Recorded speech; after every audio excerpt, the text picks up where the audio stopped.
சொந்தங்கள் அனைவருக்கும் வணக்கம். இன்னைக்கு ஏன்டா எனக்கு மட்டும் இவ்வளோ கஷ்டம் கடவுளே அப்படின்னு நினைக்கிறீங்களா? அப்படின்னா இந்த பதிவு உங்களுக்கு தான். கஷ்டங்கிறது நம்மளுக்கு மட்டுமே அப்படின்னு நினச்சிங்கன்னா அது கண்டிப்பாக அப்படி இல்லைங்க. கஷ்டங்கிறது எல்லாத்துக்குமே இருக்குது. உலகத்தில் இருக்கக்கூடிய எல்லா ஜீவராசிகளுக்கும் ஒவ்வொரு நாளும் ஒவ்வொரு விதத்தில் ஒரு கஷ்டம் இருந்துக்கிட்டு தான் இருக்குது. சரிங்களா? இப்போ வேலைக்கு போகிறவங்களுக்கு வேலை கஷ்டம், படிக்க போகிற குழந்தைகளுக்கு ஸ்கூலில் சிலது கஷ்டமாக தெரியும், வீட்டில் இருக்கிற அம்மாவுக்கு பார்த்திங்கன்னா வீட்டில் இருக்கக்கூடிய வேலைகள் செய்கிறது ஒரு கஷ்டமாக தெரியும்.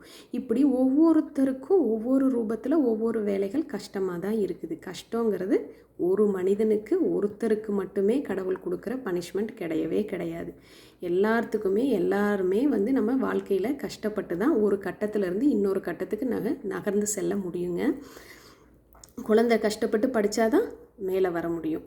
அப்பா கஷ்டப்பட்டு உழைச்சாதான் குடும்பத்தை காப்பாற்ற முடியும். அம்மாவும் கஷ்டப்பட்டு வேலைகளை செஞ்சாதான் நம்ம அந்த நாளை நல்ல முறையாக சந்தோஷமாக சாப்பிட்டு நம்ம கடந்து செல்ல முடியும் இல்லைங்களா? இந்த மாதிரி ஒரு ஃபேமிலிக்குள்ளேயே நம்ம இவ்வளவு வச்சுருக்குறோம். உலகத்தில் ஒவ்வொருத்தருக்கும் ஒரு இது இருக்கும். வேலைக்கு போகிறவங்களுக்கு ஒரு கஷ்டம் இருக்கும். என்னென்னா, நம்ம நல்லா படித்தோம், இவ்வளோ நாள் நம்ம ப்ரிப்பேர் பண்ணிட்டோம், இன்றைக்கி நம்ம இன்டர்வியூ அட்டன் பண்ணுறோம் அப்படின்னு போய் இன்டர்வியூவில் நம்ம கேட்கக்கூடிய கொஷினுக்கு மேக்ஸிமம் நம்ம ஆன்சர் பண்ணியிருப்போம். ஆனால் ஒரு சில கொஷினுக்கு நம்ம ஆன்சர் பண்ண முடியாமல் போகும்போது நம்மளுக்கு அந்த வேலை கிடைக்காம போயிடுது.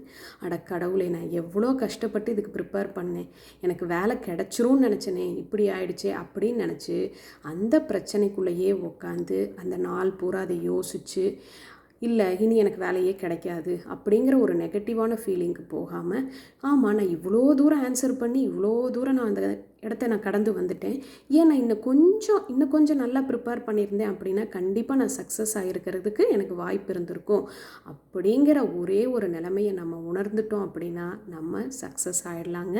அந்த கஷ்டம் நம்மளுக்கு கஷ்டமாக தெரியாது. கஷ்டத்துலேருந்து வெளியே வந்து அந்த கஷ்டத்தை பார்க்கும் பட்சத்தில் நம்ம அதை ஏன் செஞ்சோம், ஏன் இதனால நம்மளுக்கு இப்படி நடக்குது அப்படிங்கிறத நம்ம கொஞ்சம் யோசிக்க ஆரம்பிச்சிட்டோம் அப்படின்னா நம்ம கண்டிப்பாக அதுக்கான சொல்யூஷனையும் கண்டுபிடிச்சிருவோம்.